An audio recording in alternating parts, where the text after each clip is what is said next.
Bonsoir à tous et merci de prendre le rendez-vous de ce nouveau numéro du 19h45 dont voici le sommaire. Ce 6 novembre 2020, la communauté internationale attire l'attention de tous sur l'importance de la préservation de l'environnement en temps de conflits armés, des conflits qui perturbent les écosystèmes et détruisent les ressources naturelles. Ce vendredi est aussi consacré à la célébration de la Journée mondiale sans papier. Avec le développement du numérique, les documents papier résistent à l'usage des fichiers numériques. Que devient le papier à l'aide du numérique? Élément de réponse dans un instant.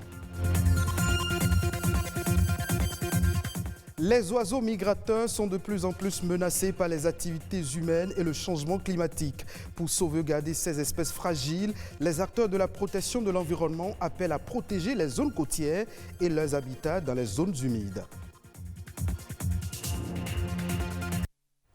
L'université d'Abomey-Calavi a 50 ans. L'UAC célèbre ce 6 novembre 2020 le 50e anniversaire de sa création. Pour souvenir, c'est le 6 novembre 1970 qu'a été posée la première pierre de la construction de l'université du Dahomey par le président Hubert Maga. L'UD deviendra par la suite l'UNB, Université nationale du Bénin, et plus tard l'université d'Abomey-Calavi. Ce haut lieu du savoir a vu passer plusieurs générations d'étudiants et d'enseignants chevronnés qui ont fait la gloire de l'enseignement supérieur au Bénin.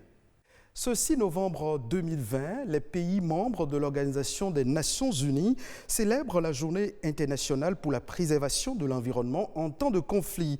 L'objectif de cette journée est de sensibiliser les populations sur la sauvegarde de la planète en période de conflit armé. Malgré l'existence des instruments juridiques, l'environnement continue d'être la victime silencieuse des affres de la guerre. Amadine Niambossou. La guerre et les conflits armés défont le tissu du développement durable. Ils accroissent la pauvreté et sapent les droits fondamentaux de l'être humain. Les pertes en vies humaines, civiles et militaires, ainsi que les dégâts matériels dus aux conflits armés, sont depuis toujours comptabilisés. En revanche, l'environnement demeure souvent une victime silencieuse.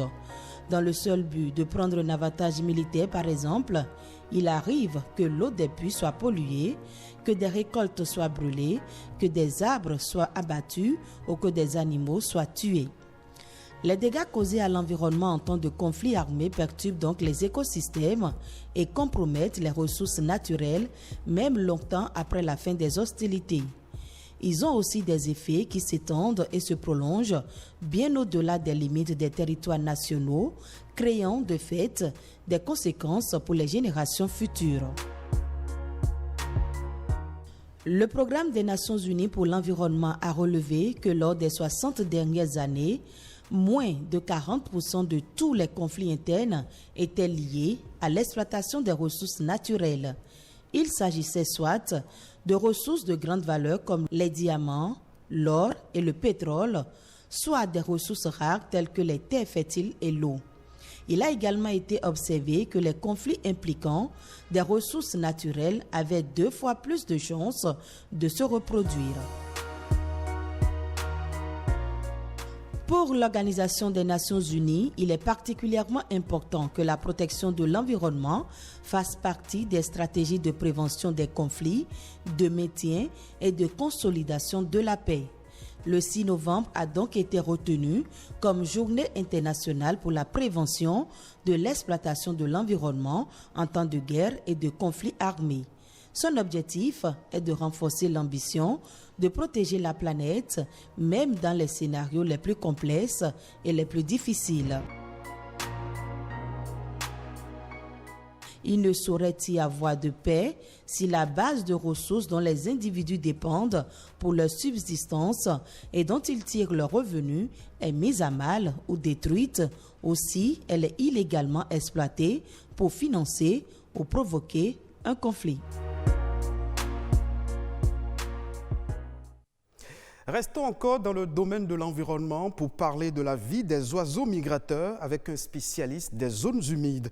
Vous le savez peut-être, un oiseau migrateur est un oiseau qui voyage en fonction des saisons d'une zone de reproduction vers une zone d'hivernage. Contrairement aux espèces sédentaires, les oiseaux migrateurs ont besoin de changer d'habitat pour pouvoir s'alimenter. Lors de leur voyage, ils sont confrontés de plus en plus à des menaces. Daouda Aliou, spécialiste des questions liées aux zones humides, nous en parle au micro de Amadine Aliambossou.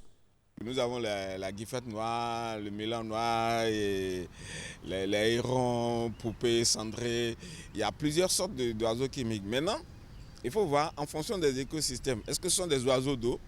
Est-ce que ce sont des oiseaux qui affectent les zones forestières et autres? Donc il y a ça, mais ce que nous suivons surtout sont les oiseaux d'eau migrateurs, notamment dans le Kora, Afrique, Eurasie.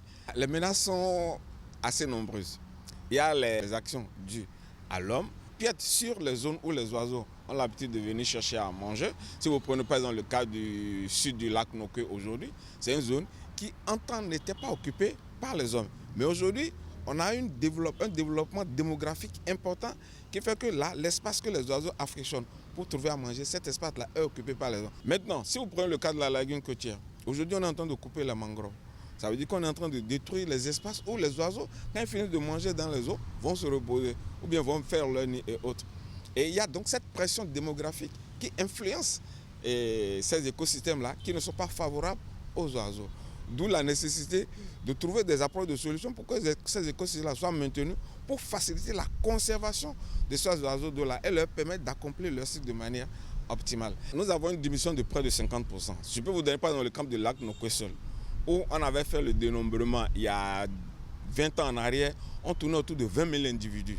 Mais aujourd'hui, le dernier dénombrement que nous avons eu à faire en 2019, nous sommes revenus à moins de 10 000 individus de différentes espèces.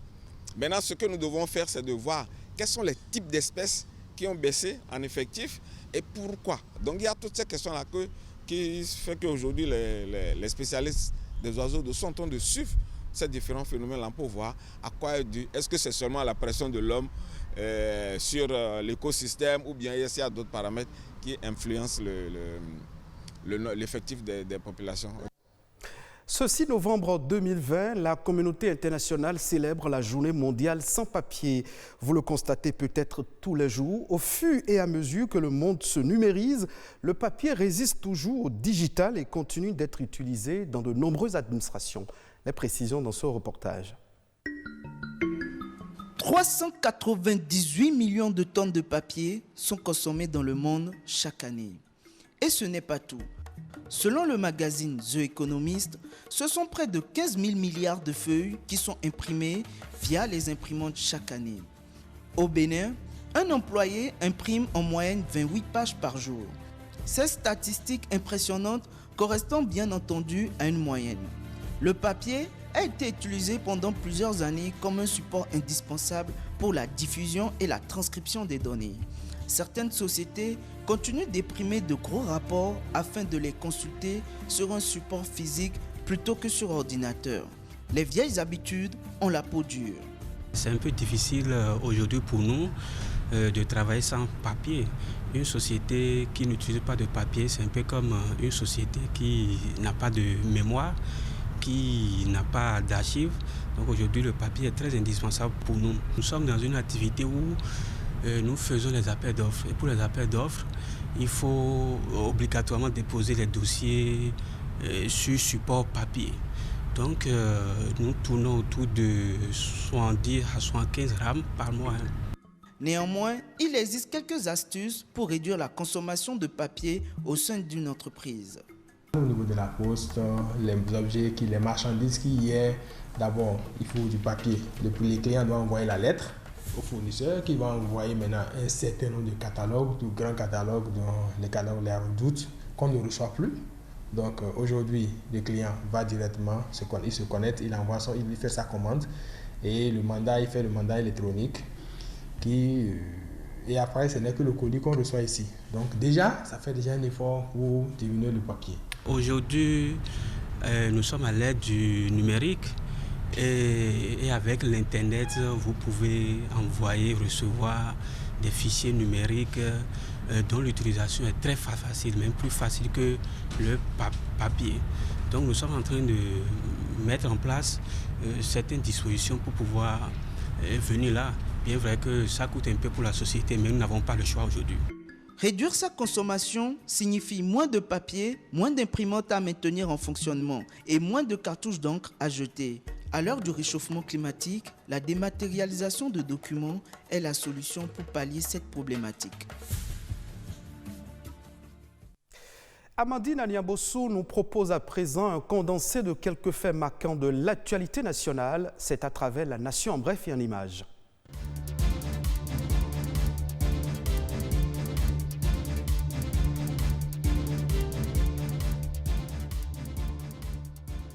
Programme spécial d'insertion dans l'emploi, la 4e cohorte de candidats a été auditionnée. Après l'étape d'inscription en ligne et l'étape de la présélection, les candidats au nombre de 302 ont suivi des entretiens avec 12 jurys différents dans les domaines de l'assainissement et hygiène de base, l'agro-industrie, le génie civil et beaucoup de métiers supports comme les métiers de juriste, ressources humaines, comptables et commerciaux. À la fin des entretiens, les panélistes vont désigner 3 personnes par domaine qui seront par la suite proposées aux entreprises qui en ont fait la demande. Ces dernières feront la sélection finale des personnes retenues. Le programme spécial d'insertion dans l'emploi a démarré depuis le mois de juillet 2020. De nouvelles offres seront mises en ligne toutes les semaines à compter de maintenant, car il y a en attente 642 demandes venant des entreprises qui ont exprimé le besoin d'engager des jeunes diplômés. Valoriser le métier d'archiviste documentaliste, c'est l'objectif de l'UNAPAC Bénin. L'Union nationale des professionnels d'action culturelle du Bénin a été portée sur les fonds baptismaux pour permettre aux acteurs de cesser d'être les derniers sur la liste quand on parle des professions au Bénin. La question des archives est assez importante. De par sa profession d'officier de justice, il en déduit que les acteurs sont dans un métier noble dont l'importance et l'utilité doivent être révélées par eux-mêmes. Et avec l'avènement des nouvelles technologies, ce secteur subit des mutations. À ce titre, les documentalistes et archivistes doivent réfléchir à comment s'adapter aux nouvelles mutations induites par les nouvelles technologies de l'information et de la communication. Congrès extraordinaire de la Fédération béninoise de football, la rencontre est prévue pour le 27 novembre prochain. Ces assises ont été décidées par le comité exécutif de l'institution aux fins de définir le format et les modalités pratiques du déroulement des championnats de la saison 2020-2021. À cet effet, l'élection des délégués des clubs des ligues départementales de football amateur et des femmes se fera les 13 et 14 novembre prochains.